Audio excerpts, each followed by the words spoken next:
अन्ताकारं भुजगशयनं पद्मनाभं सुरेशं विश्वाधारं गगनसदृशं मेघवर्णं शुभांगं लक्ष्मीकान्तं कमलनयनं जोगवेद्यानगम्यं वन्दे विष्णु भवभयहरणं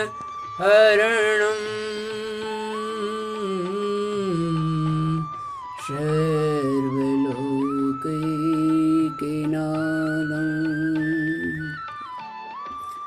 कस्तूरीतिलकं ललाटे पटले वक्षस्थले कौस्तुभं नासाग्रे मौक्तिकं करतले वेणुकरे कङ्कणं शर्वाङ्गे हरिचन्दनं सुललितं कण्ठे च मुक्तावली गोपस्त्री परिवेष्टितो विजयते गोपालचूडामणिं गोपालचूडामणिम्।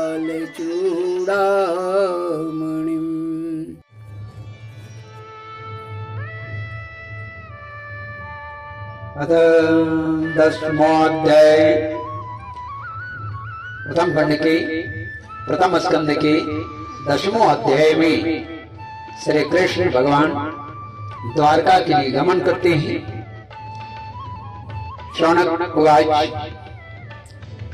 मैं इस समय हिंदी में पाठ आरंभ कर रहा हूं। शौनक जी ने पूछा, धार्मिक शिरोमणि महाराज युधिष्ठिर ने अपने पैतृक संपत्ति को हड़प जाने के इच्छुक आताताइयों का नाश करके अपने भाइयों के साथ किस प्रकार से राज्य शासन किया और कौन कौन से काम किए, क्योंकि भोग में तो उनकी प्रवृत्ति थी नहीं। सूची कहते हैं, संपूर्ण सृष्टि को उज्जीवित करने वाले भगवान श्री हरि परस्पर की कलहाग्नि से दग्ध कुरुवंश को पुनः अंकुरित कर और युधिष्ठिर को उनके राज सिंहासन पर बैठाकर बहुत प्रसन्न हुए। पितामह विश्वपितामह और भगवान श्री कृष्ण के उपदेशों के श्रवण से उनके अंतःकरण में विज्ञान का उदय हुआ और भ्रांति मिट गई। भगवान के आश्रय में रहकर वे समुद्र पर्यंत सारी पृथ्वी का इंद्र के समान शासन करने लगे। भीमसेन आदि उनके भाई पूर्ण रूप से उनके आज्ञाओं का पालन करते थे। युधिष्ठिर के राज्य में आवश्यकता अनुसार यथेष्ट वर्षा होती थी। पृथ्वी में समस्त अभिष्ट वस्तुएं पैदा होती थी। बड़े बड़े थनों वाली बहुत सी गायें प्रसन्न होती थी। बड़ी बड़ी गायें रहकर गौशालाओं को दूध से सींचती रहती थी। नदियां, समुद्र, पर्वत, वनस्पतियां, लताएं और औषधियां प्रत्येक ऋतु में यथेष्ट रूप से अपनी अपनी वस्तुएं राजा को देती थी। अजात शत्रु राजा महाराज युधिष्ठिर के राज्य में किसी प्राणी को कोई कभी भी आदि व्याधि अथवा दैहिक और आत्मिक क्लेश नहीं होते। एक धर्मात्मा राजा का प्रजा का हाल यही होता है। क्यों न हो जिसके मित्र, सखा, मालिक, इष्ट स्वयं श्री कृष्ण हो, वहां ऐसा कैसे नहीं हो सकता है। बंधुवर अपने बंधुओं का शोक मिटाने के लिए और अपनी बहन सुभद्रा की प्रसन्नता के लिए भगवान श्री कृष्ण कई महीनों तक हस्तिनापुर में ही रहे। अपनी बहन सुभद्रा की प्रसन्नता के लिए, अर्थात अर्जुन से इनकी बहन सुभद्रा का विवाह हुआ था, इसलिए सुभद्रा की प्रसन्नता के लिए भी भगवान श्री कृष्ण कई महीने तक हस्तिनापुर में रहे। फिर जब उन्होंने राजा युधिष्ठिर से द्वारका जाने की अनुमति मांगी, तब राजा ने उन्हें अपने हृदय से लगाकर स्वीकृति दी। भगवान उनको प्रणाम करके रथ पर सवार हुए। कुछ लोगों यानी जो समान उम्र वाले थे, बराबरी वाले उम्र वाले थे, ने उनका आलिंगन किया, और कुछ जो छोटी उम्र वाले थे ने उन्हें प्रणाम किया। बड़ों ने आलिंगन किया, छोटों ने प्रणाम किया। उस समय सुभद्रा, द्रौपदी, कुंती, उत्तरा, गांधारी, धृतराष्ट्र, युधिष्ठिर, कृपाचार्य, नकुल, सहदेव, भीमसेन, धौम्य और सत्यवती आदि सब मूर्छित से हो गए, क्योंकि भगवान कृष्ण ही जो उनके हृदय में बसे थे, जो प्राण रूप में बसे थे, वही अब जा रहे थे, तो क्यों न हो मूर्छित। वे सारंग बाणी श्री कृष्ण का विरह नहीं सह सके।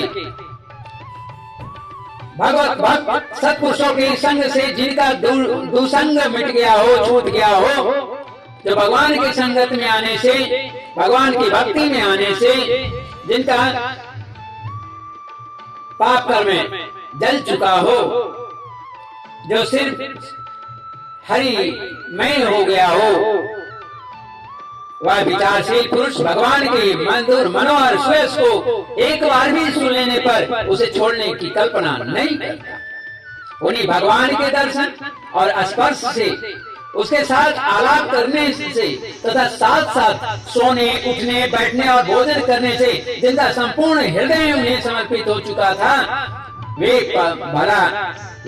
पांडव भला उनका विरह कैसे सह सकते थे। उनका चित्त, उनका हृदय, उनका मन द्रवित हो रहा था। वे सब निर्निमेष नेत्रों से भगवान को देखते हुए स्नेह बंधन से बंध कर जहां तहां दौड़ रहे थे। भगवान श्री कृष्ण के घर के चलते समय उनके बंधु, भगवान श्री कृष्ण के घर से चलते समय उनके बंधुओं की स्त्रियों के नेत्र उत्कंठावश उमड़ते हुए आंसुओं से भर आए, परंतु इस भय से कि कहीं यात्रा के समय अब शगुन न हो, अब शगुन न हो जाए, उन्होंने बड़ी कठिनाई से उन्हें रोक लिया।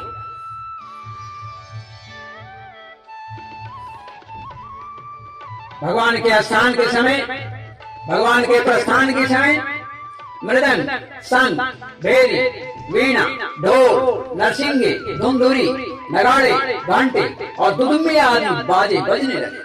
भगवान के दर्शन की लालसा से कुरुवंश की स्त्रियां अटारियों पर चढ़ गई और प्रेम, लज्जा एवं मुस्कान से युक्त चितवन से भगवान को देखते हुए उन पर पुष्पों की वर्षा करने लगे।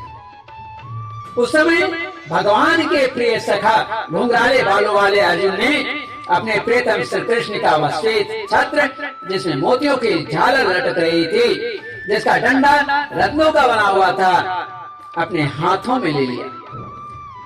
उद्धव, सात्विकी बड़े विचित्र चवर डुलाने लगे। मार्ग में भगवान श्री कृष्ण पर चारों ओर से पुष्पों की वर्षा हो रही थी। बड़ी मधुर झांकी थी, बड़ा सुंदर दृश्य था। जहाँ तहाँ ब्राह्मण के दिए हुए सत्य आशीर्वाद सुनाई पड़ रहे थे। वे सगुण भगवान के तो अनुरूप ही थे, क्योंकि उनमें सब कुछ है, परंतु निर्गुण के अनुरूप नहीं थे, क्योंकि उनमें कोई प्राकृत गुण नहीं है। हस्तिनापुर की कुलीन रमणियां, जिनका चित्त भगवान श्री कृष्ण में रम गया था, आपस में ऐसी बातें कर रही थी जो सबके कान और मन को आकृष्ट कर रही थी। सर्वे किलायं पुरुषः पुरातनो जये के आसीद गोविंद।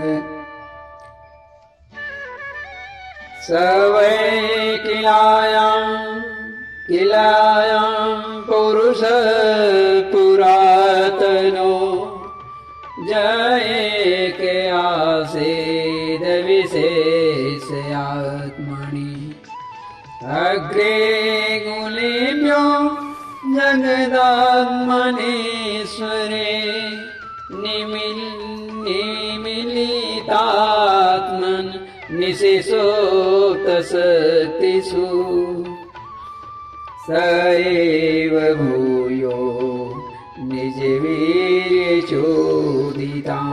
स्वजीव मायां प्रकृतिं शिश्रेक्षतिम् अनामरूपात्मनिरूपनामणि विदित्समानोऽनुससार शास्त्रकृते।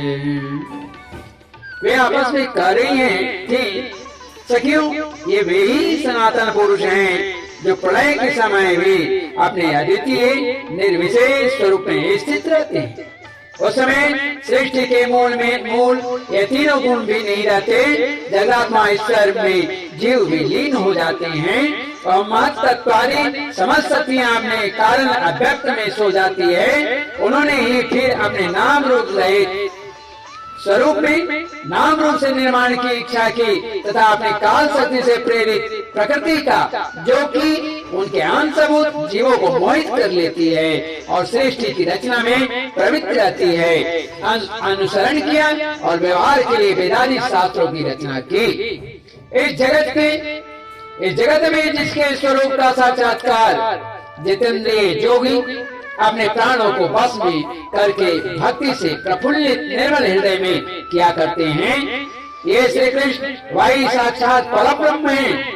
वास्तव में इन्हीं की भक्ति से अंतःकरण की पूर्ण शुद्धि हो सकती है, योगादि के द्वारा नहीं। सखी, वास्तव में ये वही है जिनकी सुंदर लीलाओं का गायन वेदों में और दूसरे गोपनीय शास्त्रों में व्यासादि रहस्यवादी ऋषियों ने किया है, जो एक अद्वितीय ईश्वर है, एक अद्वितीय ईश्वर है और अपनी लीला से जगत की सृष्टि, पालन तथा संहार करते हैं, परंतु उसमें आसक्त नहीं हो। तब तामसी बुद्धि वाले राजा अधर्म से अपना पेट पालने लगते हैं। तब यही सत्व गुण को स्वीकार कर ऐश्वर्य, सत्य, रीत, दया और यश प्रकट करते और संसार के कल्याण के लिए योग में अनेकों अवतार धारण करते हैं।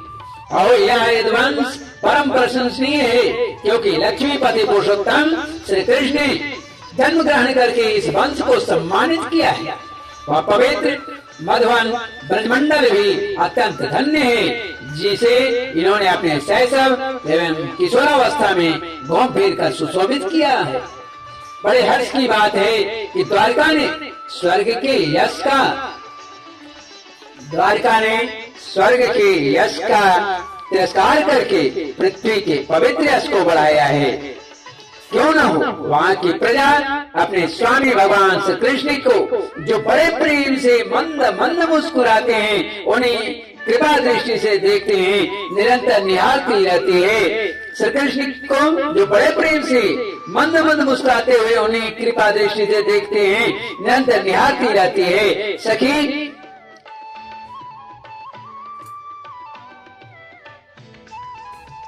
नोना व्रत स्नान होता दिलेश्वर समर्चितो यश गृहीत पाणिवि पिबन्ति आशक्यधरा मृतमुहुर्ब्रज स्त्रिय सममुहुर्यदाशया। सखी, जिनका इन्होंने पानी ग्रहण किया है, उन स्त्रियों ने अवश्य व्रत, स्नान, हवन आदि के द्वारा इन परमात्मा की आराधना की होगी, क्योंकि वे बार बार इनके उस अदर सुधा का पान करती हैं, जिनके स्मरण मात्र से ही ब्रजबालाएं आनंद से मूर्छित हो जाती हैं, हो जाया करती थी। ये स्वयंवर में शिशुपाल आदि मतवाले राजाओं का मान मर्दन करके जिनको अपने पांवों बल से हर लाए थे, और तथा जिनके पुत्र पद्योम्न, साम, आम्र आदि हैं, वे रुक्मिणी आदि आठों पटरानियां और भावासुर को मारकर लाई हुई जो इनके हजारों अन्य पत्नियां हैं, वे वास्तव में धन्य हैं, क्योंकि इन सभी ने स्वतंत्रता और पवित्रता से रहित स्त्री जीवन को पवित्र उज्ज्वल बना दिया है। स्वतंत्रता और पवित्रता से रहित स्त्री जीवन को पवित्र और उज्ज्वल बना दिया है। इनकी महिमा का वर्णन कोई क्या करे। इनके स्वामी साक्षात कमल नयन भगवान श्री कृष्ण हैं, जो नाना प्रकार की प्रिय चेष्टाओं तथा पारिजात आदि प्रिय वस्तुओं की भेंट से उनके हृदय में प्रेम में इनके हृदय में प्रेम एवं आनंद की अभिवृद्धि करते हुए कभी एक क्षण के लिए भी इन्हें छोड़कर दूसरी जगह नहीं जाता। हेता परम स्त्री त्वम पास्त पेशलम निरस्त शौचम वत साधु कुर्वते यासां गृहात् पुष्करलोचन पतिर्न जात्वपत्पैत्याहृदय स्पृशन्। तो इन्हें छोड़कर दूसरी जगह नहीं जाती। स्त्रियां हस्तिनापुर की इस प्रकार बातचीत कर रही थी कि भगवान श्री कृष्ण मंद मंद मुस्कान और प्रेम चितवन से उनका अभिनंदन करते हुए वहां से विदा हो गए। अजात शत्रु सब युधिष्ठिर ने भगवान श्री कृष्ण की रक्षा के लिए हाथी, घोड़े, रथ और पैदल सेनाओं के साथ कर दी। उन्हें स्नेहवश यह शंका हो आई कि कहीं रास्ते में शत्रु इन पर आक्रमण न कर दे। सुदृढ़ प्रेम के कारण कुरुवंशी पांडव भगवान के साथ बहुत दूर तक चले गए। वे लोग उस समय भारी पीड़ा से व्याकुल हो रहे थे। भगवान श्री कृष्ण ने उन्हें बहुत आग्रह करके विदा किया। सात्विक उद्धव वाले प्रेमी मित्रों के साथ द्वारका की यात्रा। सौनक जी वे कुरुजांगल, पांचाल, सूरसेन, यमुना के तटवर्ती प्रदेश ब्रह्मावर्त झुका लाता था। यमुना के तटवर्ती प्रदेश ब्रह्मावर्त झुका लाता था। उसे कुरुक्षेत्र, मत्स्य, सारस्वत और मरुधन्व देश को पार करके सौवी और आवीर देश के पश्चिम अनर्थ देश में आए। उस समय अधिक चलने के कारण भगवान के रथ के घोड़े कुछ थक गए थे। मार्ग में स्थान स्थान पर लोग उपहार आदि के द्वारा भगवान का सम्मान करते। सायंकाल होने पर वे रथ पर से भूमि पर उतर आते और जलाशय पर जाकर संध्या वंदन करते। यही उनकी नित्यचर्या थी। इस तरह से श्रीमद् भागवत महापुराण पारमहंसायां संहितायां प्रथम स्कंद के 19वाख्याने श्री कृष्ण द्वारका गमन नाम 10वां अध्याय, श्री कृष्ण के द्वारका गमन का 10वां अध्याय जो है हिंदी में समाप्त होता है।